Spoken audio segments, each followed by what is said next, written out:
لما تكون ما بتعرفش تعوم واصحابك يقولوا لك في كنز في البحر وتنط عشان تجيبه وتغرق. وينك يا اسطى؟ يا اسطى ربك انا هايبوري. يا عم ما بحبوش. ما بحبوش وكان أنا سيرت خالص. غلط ما بينزلش من هنا. والله.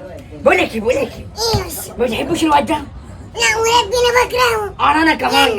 ولا انا اقول لك على حاجه حلوه. ايه قول. انت تمشي كده اهو وعلى ما هو يجي تروح قايل ايه ده في كنز تحت المايه. ماشي. هو بقى ايه عيل فاهم بيحب الفلوس فهينزل ياخده ماشي. فهيغرق عشان ما يعرفش يعوم. ماشي فكرة. ماشي. والمية 100 متر لتحت. 150. ولو نزل الدلافين هياخده وتجري فيه. انت قلت من ايه انت؟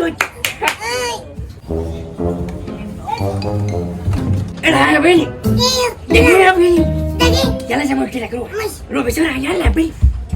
خد يا بيلي تعالى يخرب بيتك كده كده إزاي؟